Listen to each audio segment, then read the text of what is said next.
When I was 20 years old, I had this boyfriend. His name was Tony Smith. I can say his name because I mean, like, you could throw a rock and hit a Tony Smith. I mean, it may as well be like John Doe. He was from Greensboro, North Carolina, and he had come up to Toronto to play for the Toronto Argos, which is a football team in the Canadian Football League. And he had played in the National Football League, the NFL, for many years. And a lot of NFL players, when they're not ready to hang up their cleats, and not ready to, like, kind of be put out to pasture, they'll come to the CFL. And so I met Tony at this festival called Caravana in Toronto. He was so beautiful. My God, instant attraction, obviously. And we started dating. We genuinely liked each other.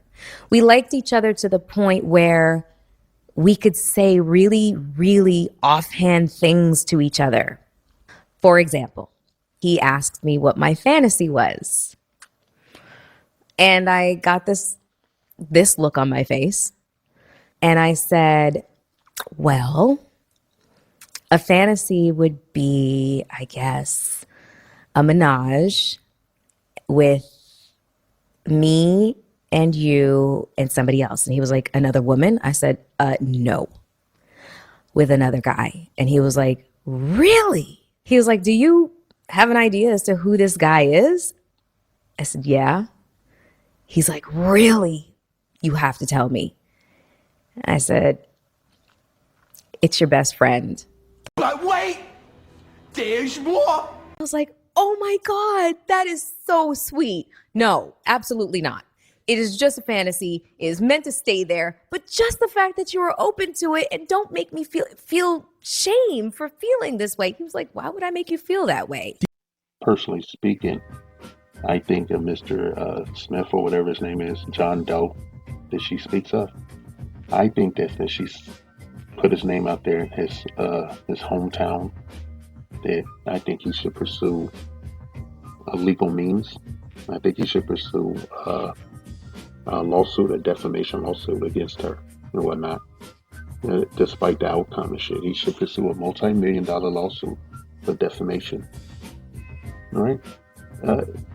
I think that in 2025, that we as a collective need to push back very hard against traditional narratives and shaming and sign language as the positive body godfather and shit. Right? We know who the godfather is. I don't want to go into it right now.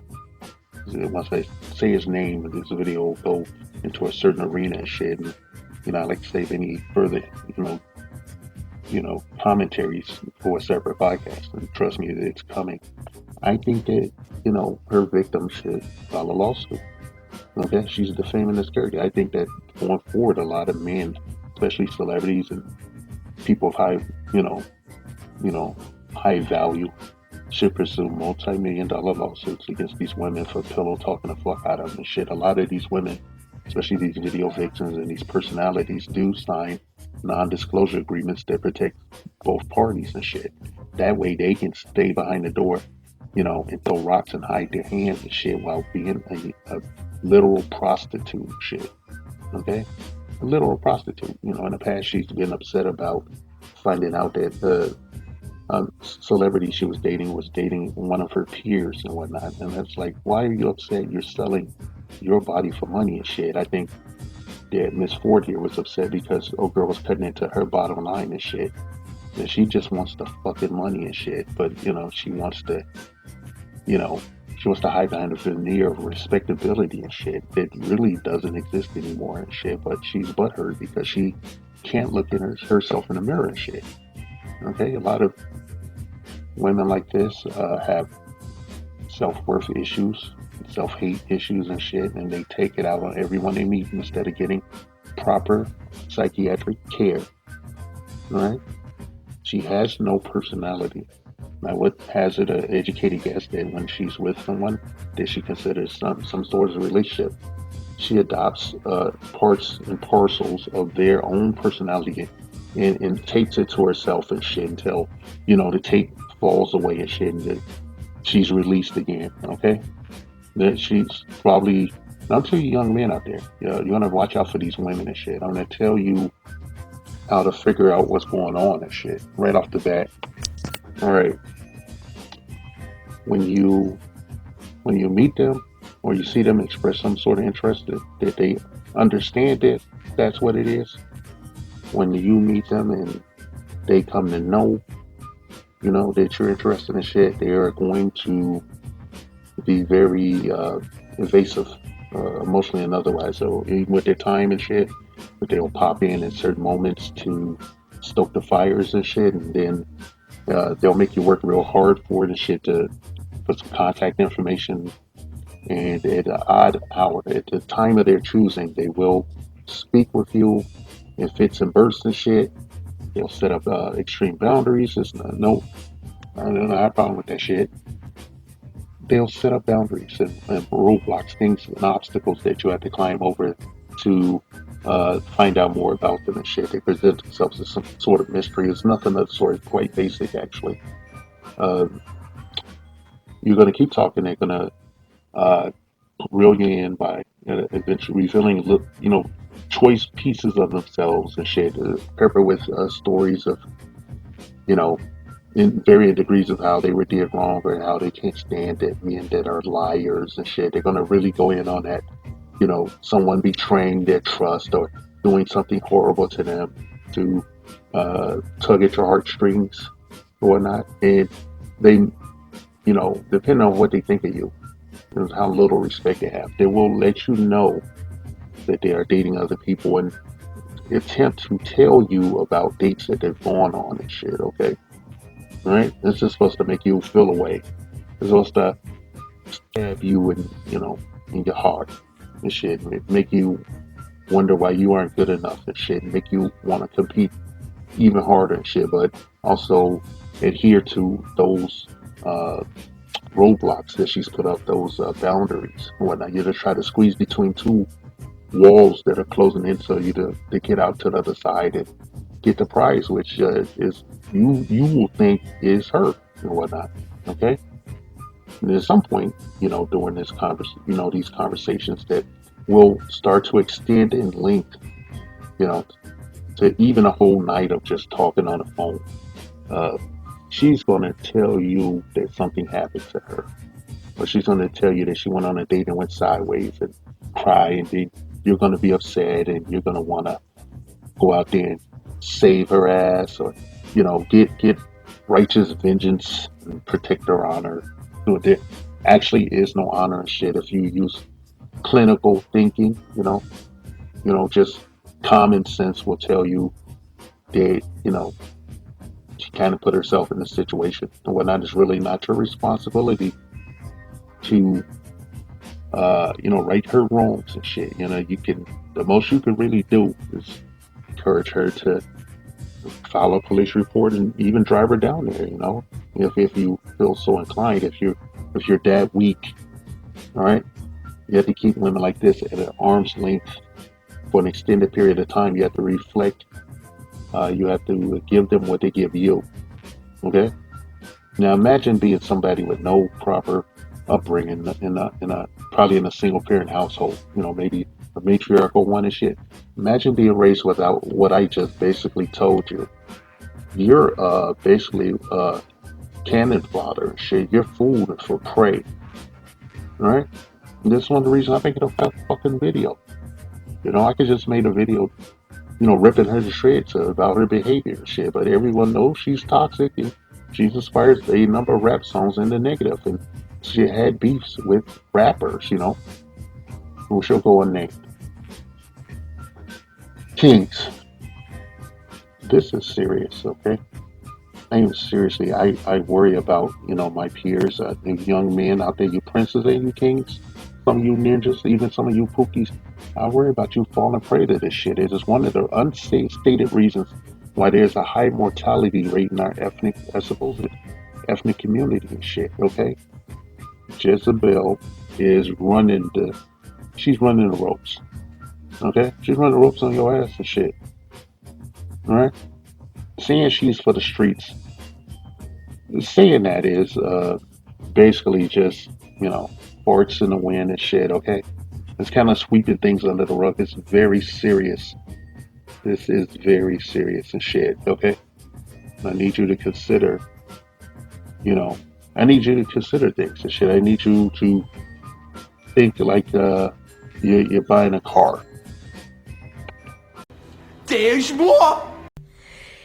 And Tony, I don't know. He maybe he was just an anomaly, but wherever we would go, no matter how scantily I was dressed, he would let me move around the party as I felt the need to and interact with anybody. And he would just sit there and just watch me with a smile. At one point, somebody stood next to him and asked him, like, yo, aren't you afraid to let her walk around like that? And he was like, absolutely not. She's going home with me. I don't have anything to be worried about. And you want to know something? He was absolutely right. His level of confidence and knowing that I had eyes for nobody but him was what made him so much more sexy to me, so much more attractive, and made me like and love him so much more.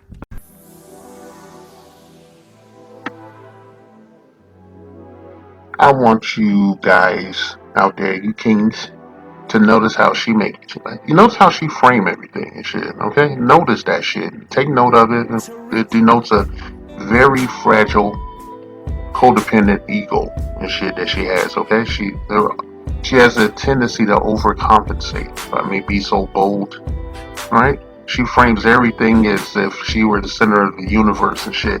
It tells you exactly who she is as I guess a person and shit. I guess a human being. I don't know.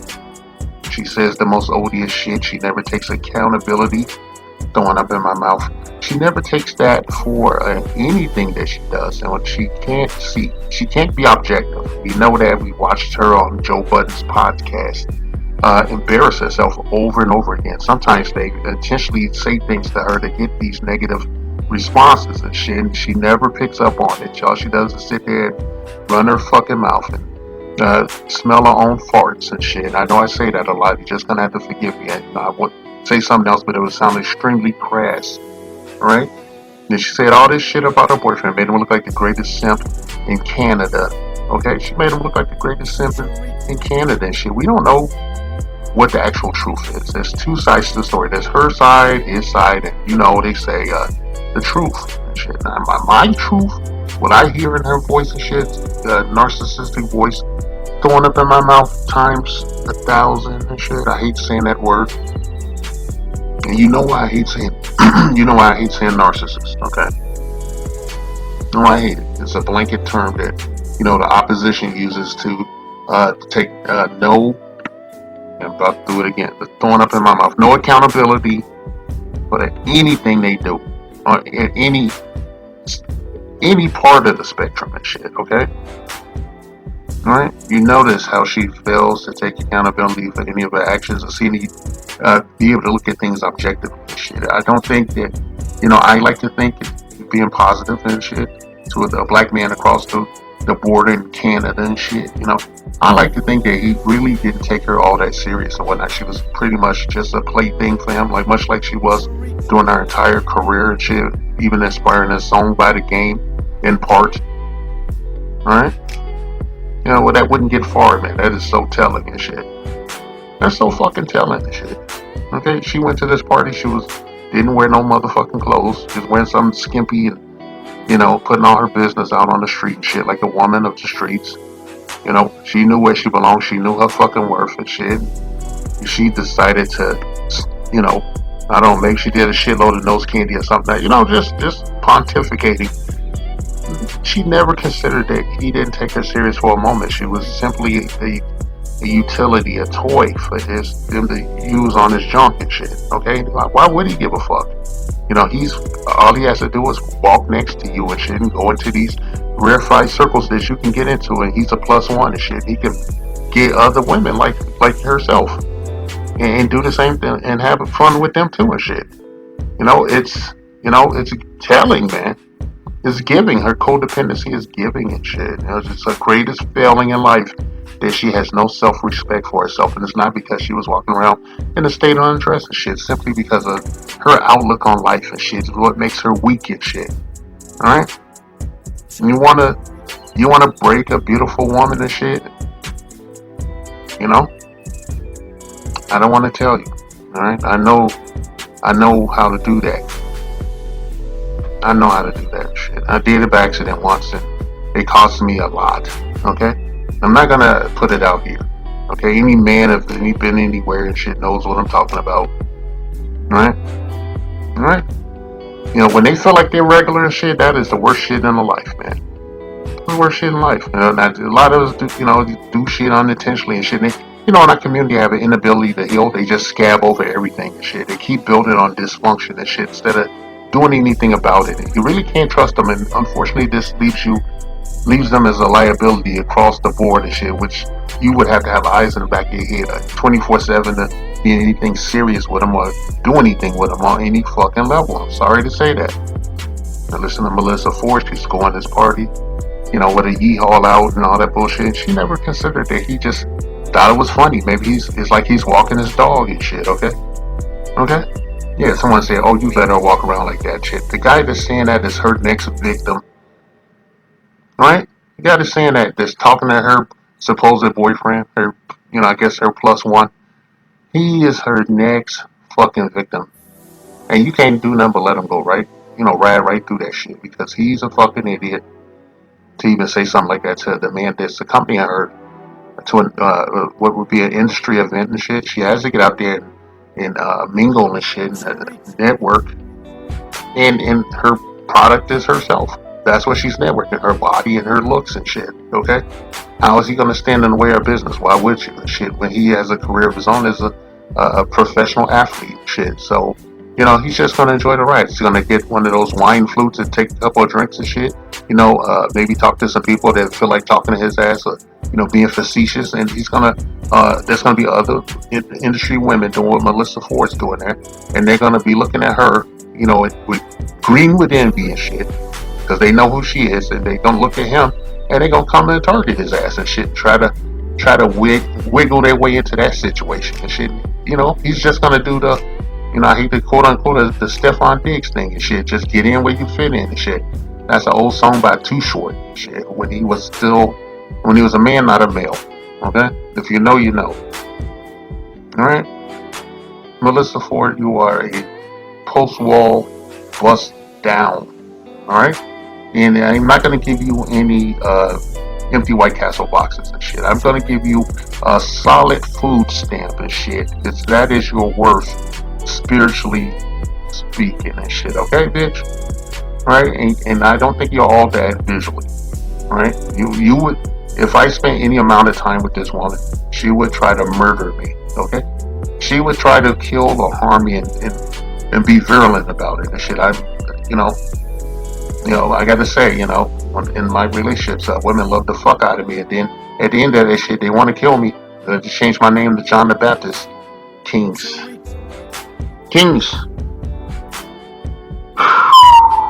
Keep your head on a swivel. Protect your bag. And above all else, do not make fallen women the mothers of your children. Okay? I don't even have to say that shit about being a steward of the family. Somebody like Melissa doesn't want that and ain't gonna make no bones about it. You are there to be a provider. Okay? You are there to be a co-signer in a relationship and an emotional tampon and shit at worst. Or all of the above and shit. Okay?